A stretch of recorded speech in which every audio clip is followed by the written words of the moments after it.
voltando. E aí a gente passa a analisar aquela ideia de ascensão da modernidade tardia e traz esse debate para a realidade no Brasil.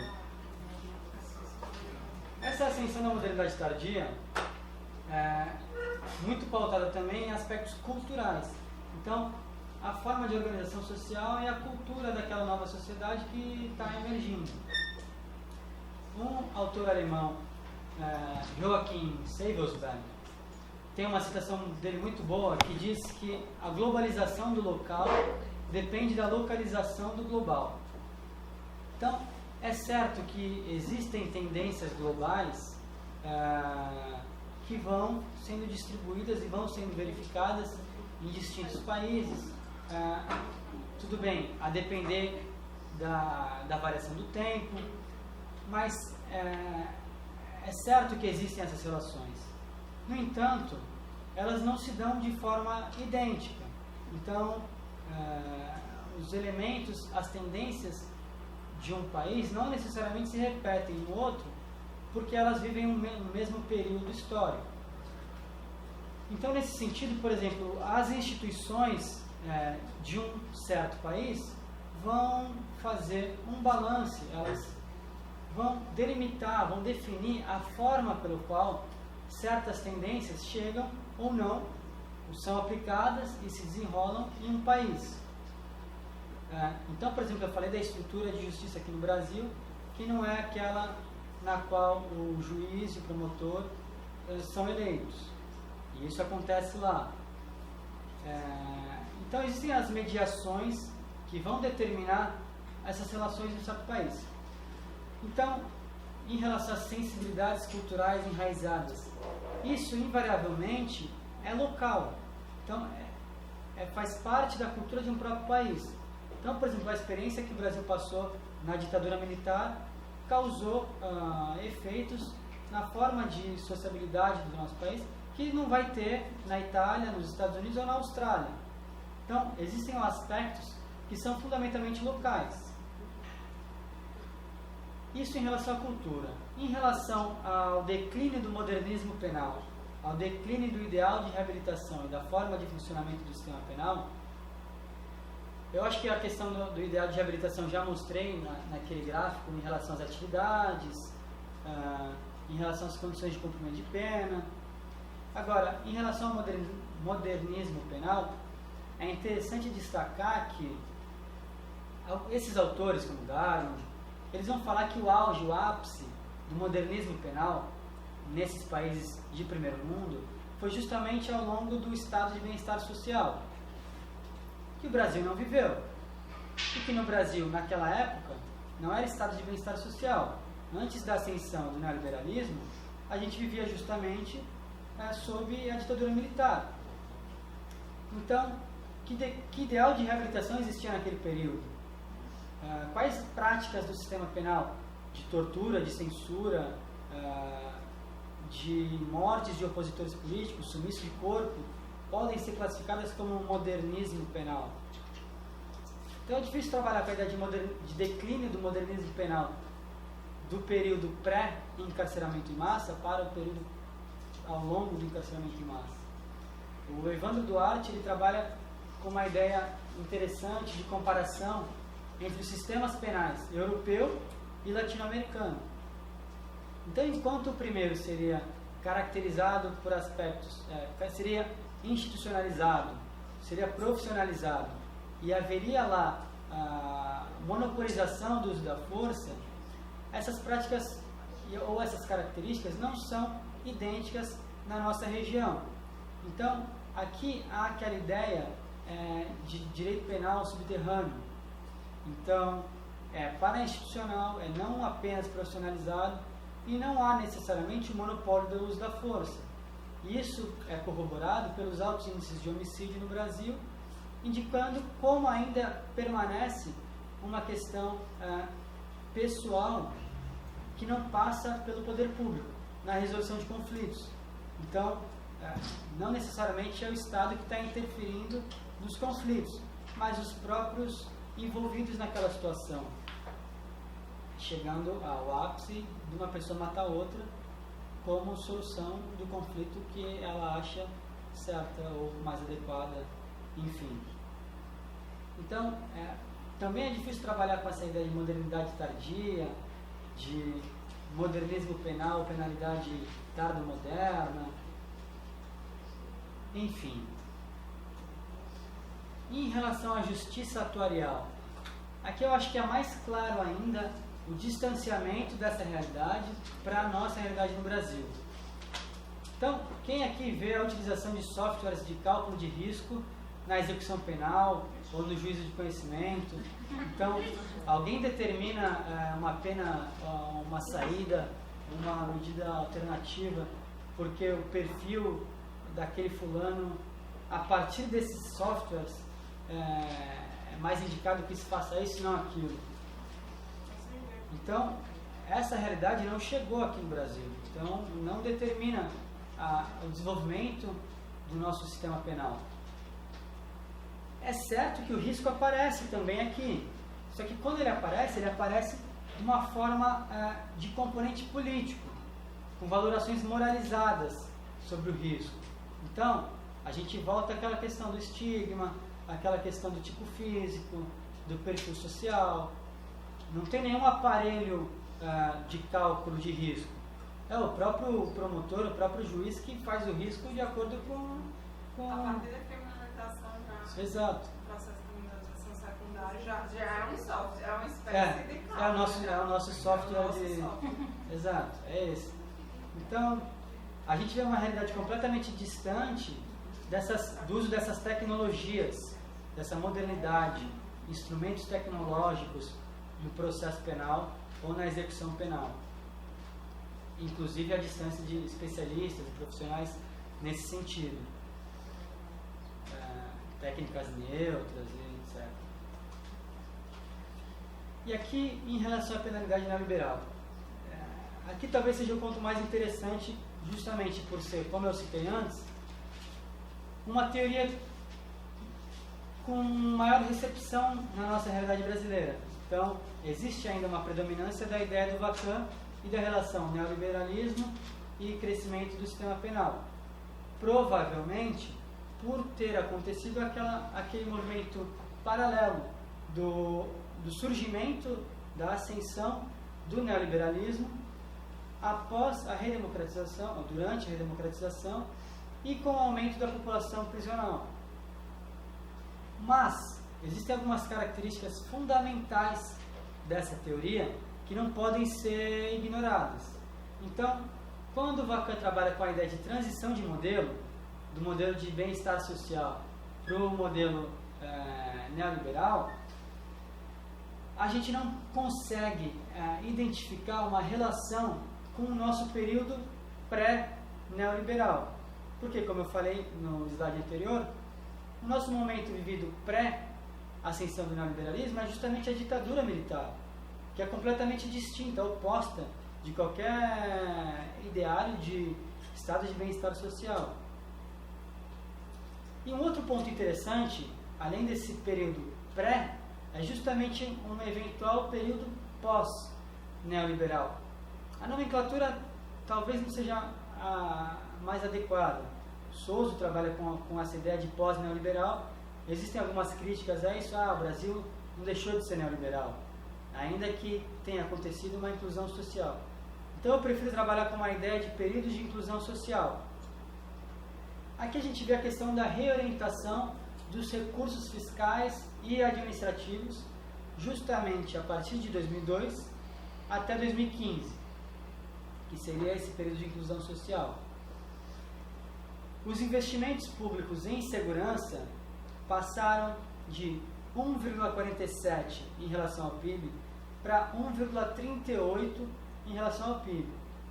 Isso não quer dizer que o investimento público em segurança pública foi diminuído, porque aqui a gente está falando de um dado relativo, proporcional. É evidente que em números absolutos houve um crescimento considerável no investimento na segurança pública e nas atividades de repressão. No entanto, quando a gente compara nessa mesma abordagem relativa, o investimento em educação e cultura, por exemplo, a gente vê uma transição de 1,7% para 2,7%, ou seja, um aumento de 1% em relação ao PIB.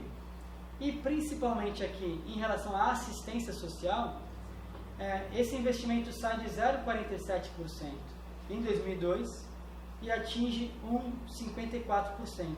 Ou seja, no primeiro ano, ele era 1% inferior ao investimento em segurança pública.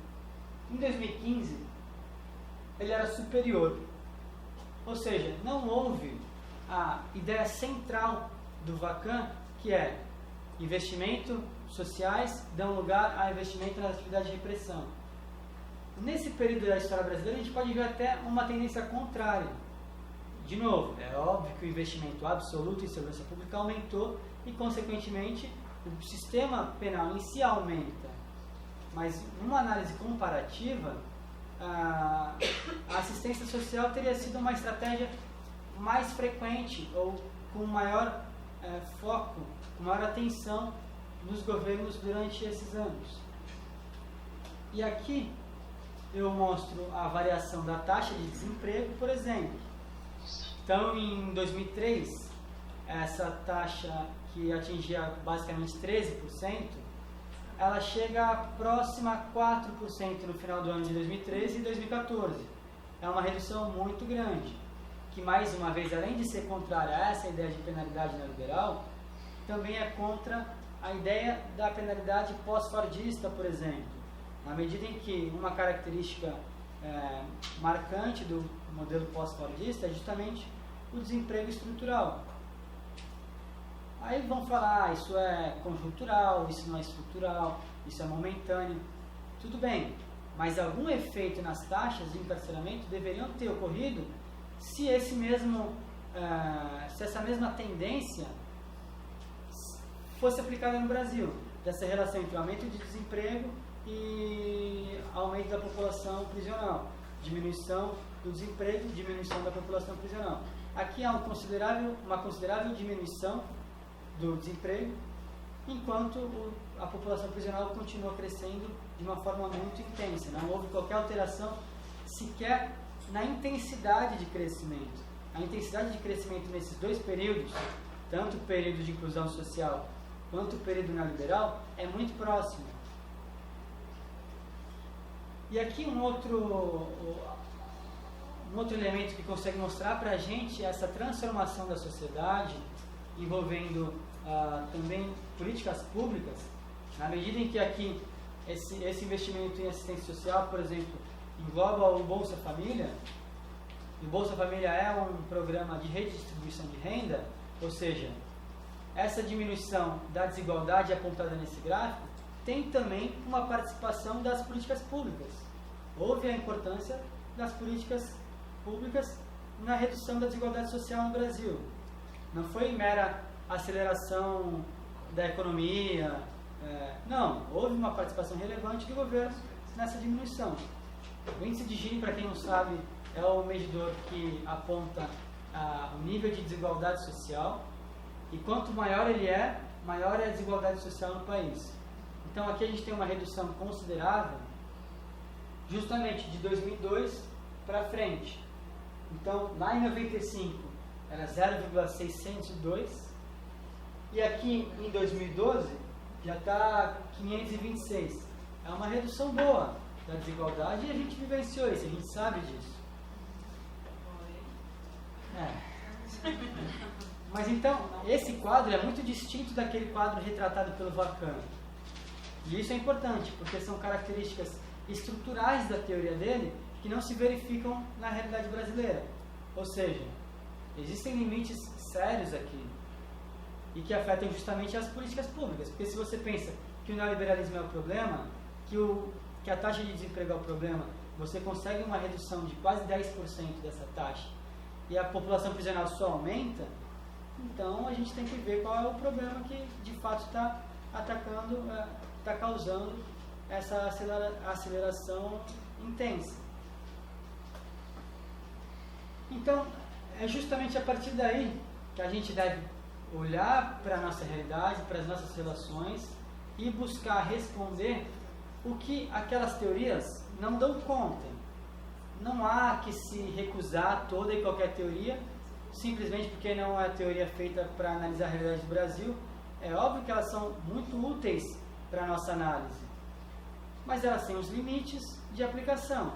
Então a gente precisa dar conta de responder essas contradições, essas impossibilidades ou a ausência de resposta que fica pela mera importação dessas teorias. Se a gente pretende atingir uma mudança nessa condição, dessa realidade, a gente tem que entender o que está acontecendo nessa realidade. E se a gente simplesmente importa a política, importa a própria teoria que explica o que está acontecendo, isso não vai ter qualquer efeito na realidade material.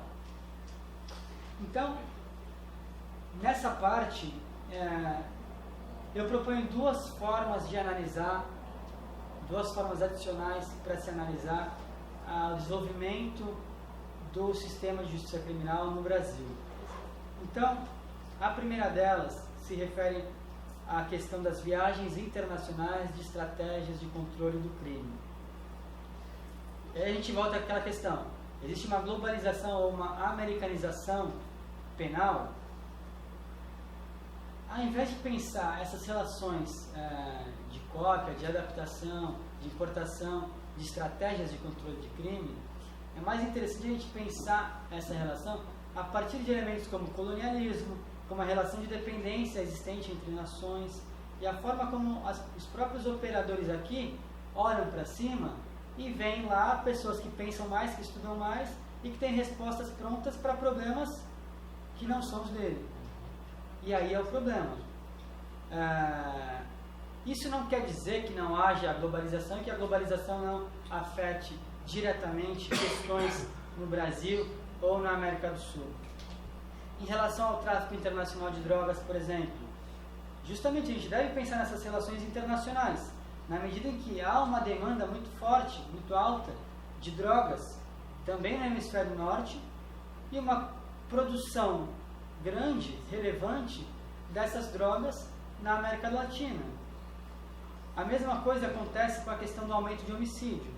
A gente para pensar o aumento do homicídio. Bom, paralelamente a isso, houve o estabelecimento da indústria bélica como um dos pilares da economia capitalista. Então, são mais armas em circulação. Será que isso tem alguma relação com o aumento de homicídio? Como o desenvolvimento econômico daqueles países, por meio daquelas indústrias, afeta a nossa realidade?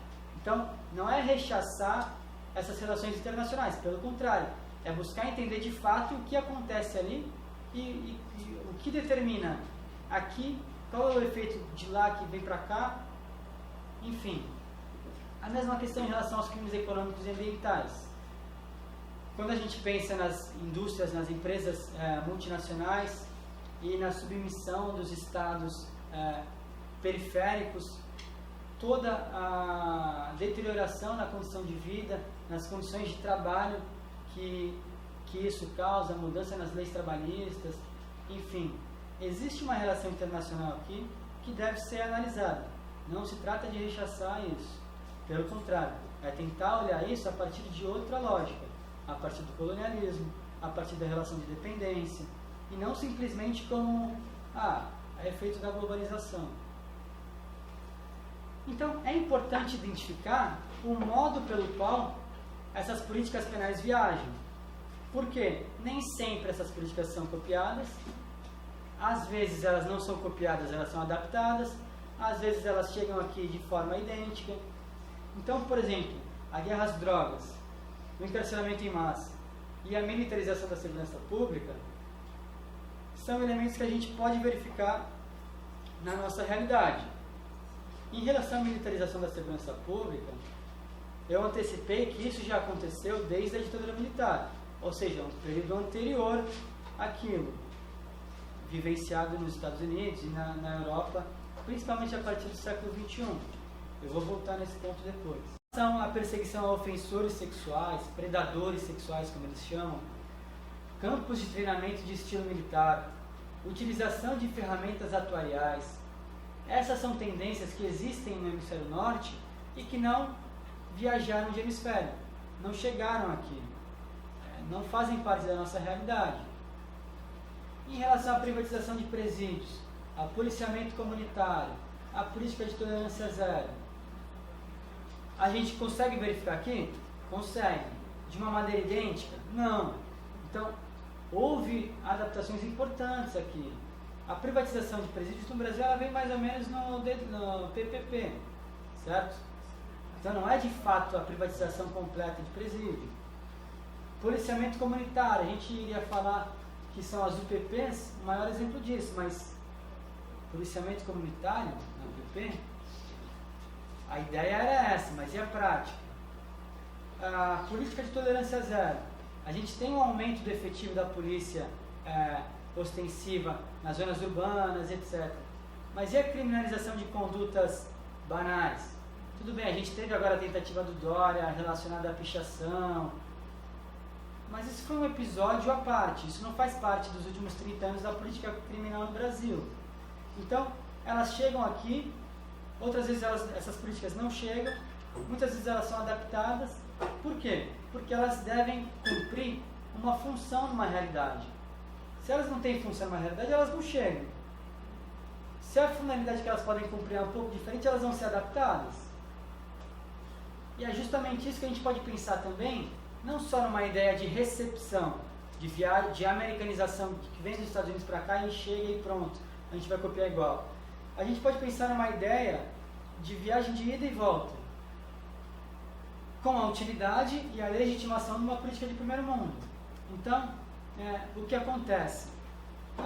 As experiências das ditaduras aqui na América Latina promoveram a militarização da segurança pública, a militarização ocupando espaços públicos, espaços comuns. Mas essa é uma realidade que ali ainda não existia e foi existir depois, principalmente depois do 11 de setembro. Então, isso é século XXI. E isso já existia no Brasil desde, pelo menos, aí no final da década de 60. E assim em outros países da América Latina. Então, a gente pode pensar, se a gente pensar essas tendências recentes de endurecimento penal, de aumento do sistema penal, etc., etc., como políticas autoritárias, segregacionistas, de subjugação e fundamentalmente repressivas, justamente por meio de um uso sistemático da violência, focado aquelas pessoas em situação de maior vulnerabilidade, em um contexto onde a pobreza aumenta cada vez mais, que é aquele contexto vivenciado no norte global, a gente pode ver que esse é um funcionamento de justiça que diz respeito à história do funcionamento de justiça na nossa região, aqui, seja no Brasil, na América do Sul de modo geral. Então, o que acontece? Quando essa política passa a ser exercida em países de primeiro mundo, ela não é mais uma coisa que não pode ser tão explorada ou que tem que ser meio diluída, meio camuflada.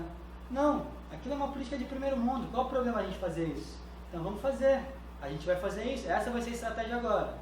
É evidente que esse tipo de política sai daqui e chega lá, ele é transformado também, ele é adaptado também.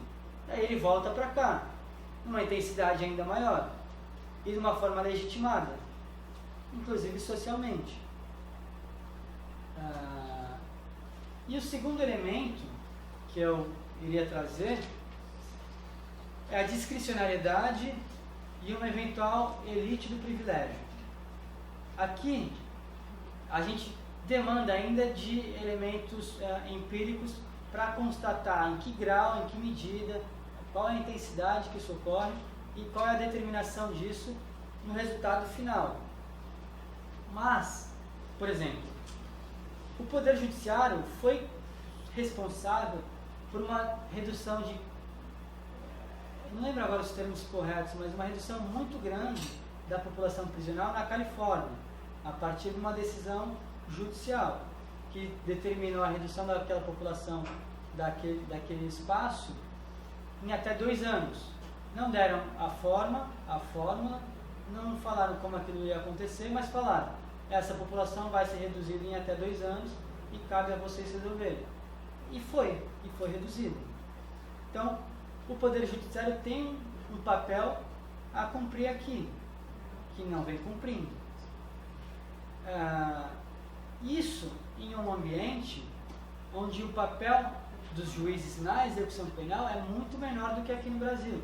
Então, tem esse trabalho de Birkbeck, mas também o trabalho do Caccedo, aqui relacionado à realidade do Brasil, onde é possível verificar que o envolvimento dos juízes na execução penal é muito maior. Inclusive por quê? Porque aqui não existe aquela justiça atuarial, não existe aqueles softwares, não existe aquela tecnologia que vai determinar as consequências de um caso criminal, do cumprimento de pena. Quem vai determinar é o juiz da execução que vai acompanhar aquele processo de execução. Não tem instrumento tecnológico determinando. Então o papel e a possibilidade de mudança por meio do sistema do Poder Judiciário é ainda maior. E aí qual é o ponto que eu trago? A relação entre furto e roubo. Tudo bem, um furto, se o sujeito que cometeu o furto é primário, ele não vai cumprir pena de prisão em regime fechado, ele pode ter uma pena substituída por medida alternativa, de repente cumprir em regime aberto, enfim. Mas se esse sujeito cometer um roubo, ele vai para o fechado. E muitas vezes é uma sutil diferença que vai determinar que aquilo que o sujeito cometeu não é furto, é roubo. Ou que aquilo foi interpretado como um roubo. E a questão da grave ameaça. E como essa grave ameaça ela é definida pelos juízes? Existe um tipo penal da ameaça em si. Então a grave ameaça, o Saulo de Carvalho trabalha isso no artigo dele, ela deveria ser ainda maior do que aquela ameaça tipificada penalmente. Mas essa análise nos casos judiciais concretos acaba sendo um instrumento, muitas vezes acaba sendo um instrumento que vai transformar uma prática de furto em roubo. Novamente, aqui carece de estudos empíricos para a gente conseguir ter uma ideia melhor de que em grau isso acontece, qual é a proporção que isso acontece. A mesma questão em relação ao uso e o tráfico de drogas. Em 2005, antes da nova lei, havia 30 mil pessoas presas por delitos relacionados à droga. Em 2016 já eram mais de 170 mil, mais 176 mil, numa questão de 11 anos. E houve uma mudança considerável aqui na determinação do uso ou tráfico. É o próprio juiz que vai definir, por uma análise subjetiva, se aquela condição é uso ou tráfico. Se é uso, o cara não vai para a cadeia. Se é tráfico, ele vai. Então, mais uma situação delicada, com amplo espaço de discricionalidade para o juiz definir uma conduta criminosa, cuja consequência é ou prisão ou fora da prisão. E por fim, essa mesma questão pode ser observada na determinação da prisão preventiva ou das outras 10 medidas cautelares. Existem outras 10 medidas cautelares. Não é só a prisão preventiva. Existem outras 10. Existe. Pior que é verdade. Não, tem que olhar no código. Não sei se ainda está, né?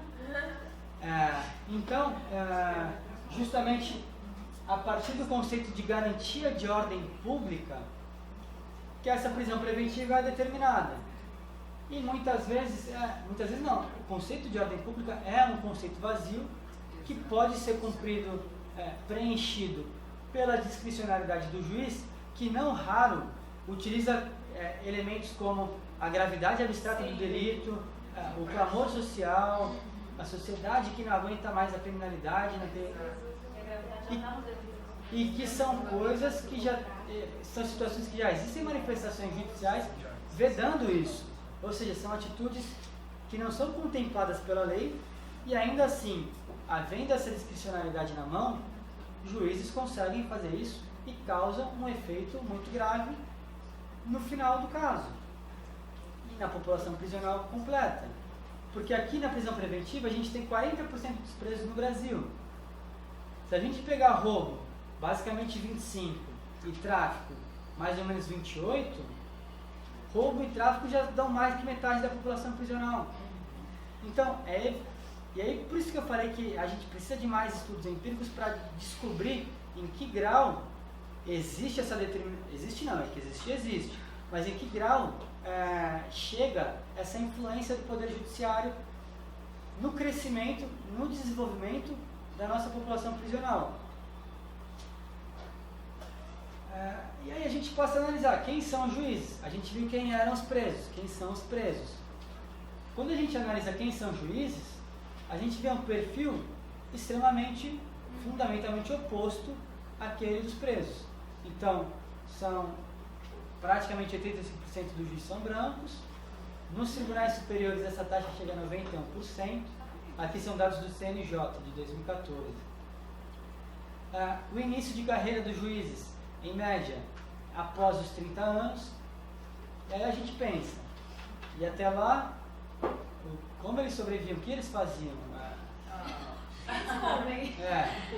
Porque se a gente está num país que pessoas deixam de estudar ensino fundamental, como a gente viu no perfil dos presos, pessoas que não completam o ensino fundamental, muitas vezes porque tem que ajudar na renda em casa, porque tem que se sustentar.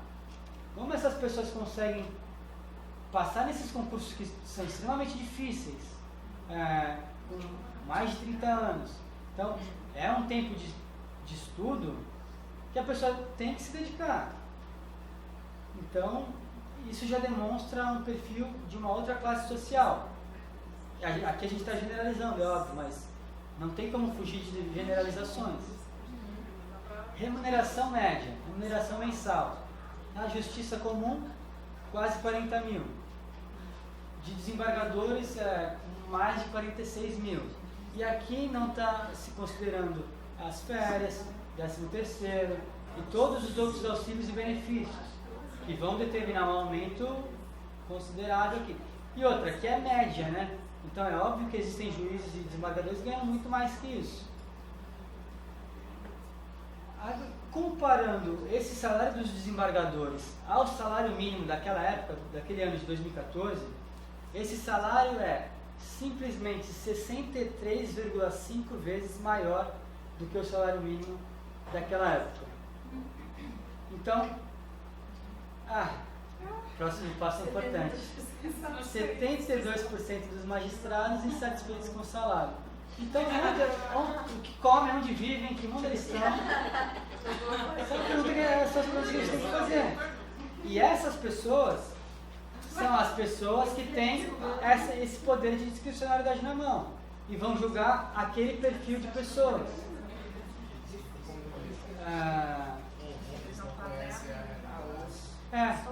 Então, e aí, aqui eu coloquei a respeito da formação jurídica, eu meio que passei por cima naquela questão dos 30 anos, que é evidente que eles fazem um bom tempo de cursinho, pago, etc. Chegam até os 30 anos para conseguir entrar nessa carreira. Mas a própria formação jurídica em si, no Brasil, ela não valoriza o ensino da criminologia. E essa conversa de hoje, o que a gente está tendo aqui é criminologia.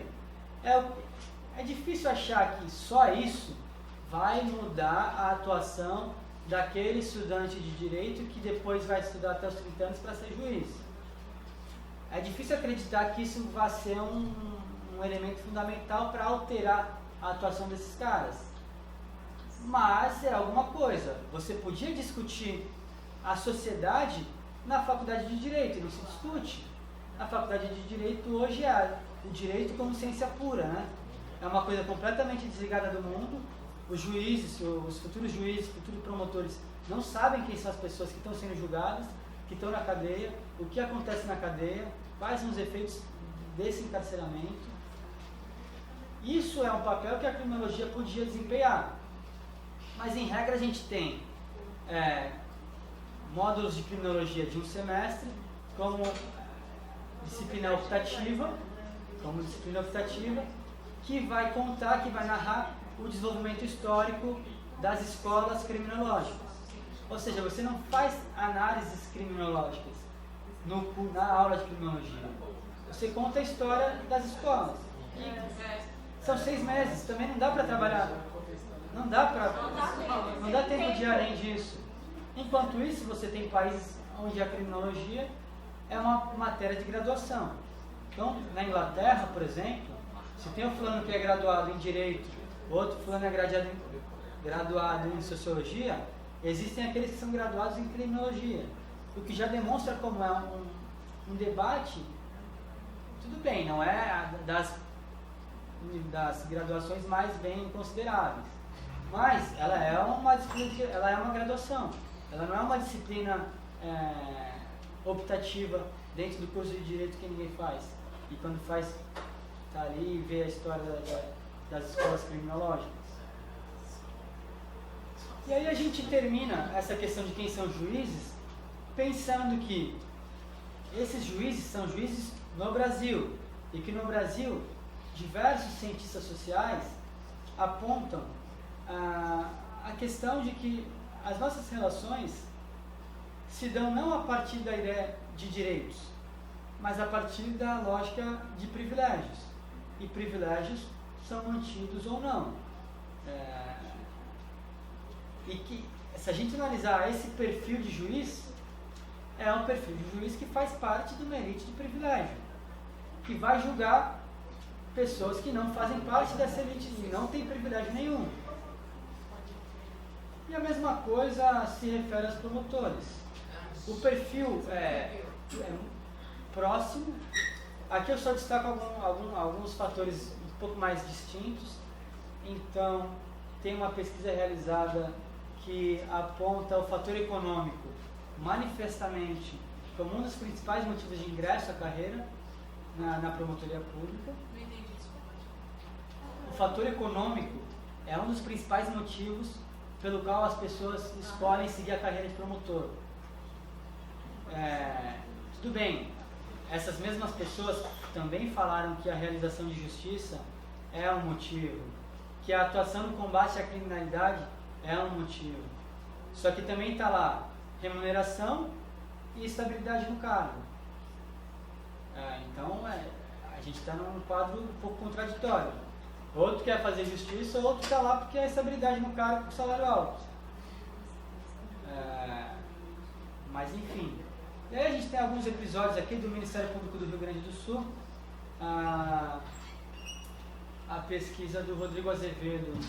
Tem uma pesquisa do Rodrigo Azevedo que mostra que mais da metade dos promotores e procuradores lá no Rio Grande do Sul se declaram, vamos dizer, tem maior afinidade com a política de tolerância zero, enquanto somente 8% desses membros do MP lá são vinculados à escola garantista, do Ferraioli. E também tem o caso no Ministério Público do Rio de Janeiro, que organizou um evento, Segurança Pública como Direito Fundamental, se não me engano, era o nome do... Aqui, mais uma vez, colocando a ideia de direitos sendo contrapostos e que, para existir direitos da segurança pública, outros direitos vão ser afastados, suprimidos. E nesse evento existiam painéis chamados Desencarceramento Mata e Bandidolatria. Tem até que ler de novo porque é difícil. Bandidolatria, idolatria a bandidos. E o desencarceramento mata é justamente a ideia oposta, de que a gente não tem que tentar reduzir a população prisional, porque reduzindo a população prisional a gente vai aumentar o número de homicídios, vai aumentar a criminalidade, etc. Indo contra todos os recentes estudos, não só brasileiros, mas ao redor do mundo, a grande maior parte deles, né? Então, só para retomar algumas ideias, para não ficar muito perdido, porque a gente passou daqui, foi lá, voltou, então, só para fechar, existem consideráveis limites à importação daquelas teorias principais sobre o giro punitivo, sobre o punitivismo, onda punitiva, virada punitiva. De todo modo, elas não devem ser rechaçadas, porque para a gente poder rechaçar, a gente tem que entender qual é o limite que elas têm. Alguma coisa elas podem ser úteis. Então não é simplesmente, não é daqui, não vou ler, não diz respeito a nós. Não, tem que ler também faz parte do pensamento criminológico. É importante aprender com experiências diversas, mas não dão conta de responder os nossos problemas, a nossa realidade. Então, se a gente volta àquela ideia de elementos quantitativos, qualitativos, e pensa a ideia de giro punitivo no Brasil, a expressão o giro punitivo no Brasil, de fato reduz um pouco a complexidade das tendências de desenvolvimento do sistema penal aqui. Porque a gente sai da ditadura militar e a partir daí a gente tem um giro punitivo. A gente tem um giro punitivo a partir da ditadura militar. Então antes não era punitivo. E o mesmo se refere à questão qualitativa do cumprimento de pena. Então as mudanças na finalidade do cárcere não seguem os padrões seguidos nos Estados Unidos ou na Europa. Aqui existe uma lógica diversa. A deterioração em si, e eu defendo uma tese de que não necessariamente existem condições cada vez mais desumanas para os presos, mas existem cada vez mais presos em situações desumanas. Não é a mesma coisa, e eu acho que é uma ideia mais próxima à realidade. Ou seja, isso defender a ideia de que não há necessariamente a deterioração das condições de cumprimento de pena não quer dizer que o cárcere está bom e não precisa melhorar aquilo, que aquilo está funcionando, está dando certo. Não, é longe disso. É simplesmente ter uma responsabilidade de ver, por exemplo, que os índices de superlotação, os índices de ocupação na prisão não necessariamente mudam de acordo com o aumento da população prisional. De que o exercício das atividades prisionais não necessariamente caem se comparados à história dos cárceres brasileiros. Então, é uma realidade muito complexa e que a ideia de giro punitivo já traz consigo ideias particulares, ideias próprias. E às vezes a gente acaba confundindo e tirando a importância de certas coisas, ou ignorando outras determinações. Enfim, a gente deixa de considerar a letalidade policial nessa relação de punição. A gente acha que é uma outra tendência que não se relaciona com a punição no Brasil. A gente esquece de falar sobre os padrões de encarceramento. Houve uma mudança de padrão de encarceramento. E isso determinou também uma mudança no tamanho final da população prisional a cada ano. Porque, por exemplo, no início da década de 80 se prendia mais ao longo do ano do que no início da década de 90. E a gente fala que encarceramento em massa e que giro punitivo vem da década de 90. Só que antes se prendia mais, se prendia de uma forma distinta. Então, essas são as complexidades que a gente tem que se atentar. Encarceramento em massa tem produzido fortalecimento de grupo criminoso no Brasil. Então, desencarceramento mata, ou encarceramento em massa estimula o crime, propicia o desenvolvimento dessas atitudes criminosas, uma reorganização desses grupos, a própria organização deles em si. A gente pode pensar assim a questão da importação de estratégias e políticas penais, sempre pensando aquela ideia, não meramente globalização, tá aqui, tá lá, de que forma ela veio parar aqui, que finalidade ela está cumprindo aqui, é uma finalidade distinta, ela veio para cá legitimada como uma ideia de primeiro mundo. Isso também tem seus efeitos, porque antes ela já existia. Então, é interessante a gente pensar, o Brasil sempre foi um país com um nível de desigualdade muito maior que os países da Europa. E por que na década de 80 a gente tinha índice de encarceramento de país nórdico? Por quê? Eu também não sei, a gente tem que ir atrás disso. São coisas que não estão claras e não estão fechadas. Mas se a gente mantiver o discurso pronto, receita pronta, para analisar nossa realidade, a gente nunca vai conseguir responder isso. Então a gente precisa caminhar, a gente precisa ir além dessas importações acríticas, descontextualizadas. Eu acho que essa é uma pergunta crucial para entender o desenvolvimento do sistema penal hoje. Nem tanto, por que tão grande hoje, mas por que tão pequeno antes? Numa sociedade dessas, desigual, com desemprego alto, escolaridade baixa, exploração gigantesca. Por que tão baixo antes?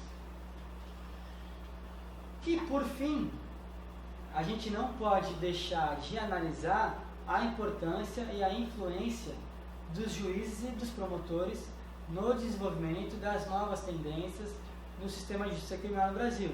Eles não são meros burocratas, técnicos e neutros, como se diz nessas teorias do norte global. Porque lá, juiz, promotor não é elite. Lá é uma outra categoria social. E esse é o problema. Não dá para a gente importar essa interpretação, porque são funções sociais diferentes, são contextos sociais diferentes, são organizações sociais distintas. Então, quando a gente entender que um amplo grau de discricionariedade na mão de pessoas como essas, que julgam pessoas como aquelas, vai ser difícil reverter essa situação. Vai ser muito difícil reverter essa situação. E é isso. Então, estou à disposição aí. Qualquer dúvida, qualquer crítica, fiquem à vontade. Obrigado.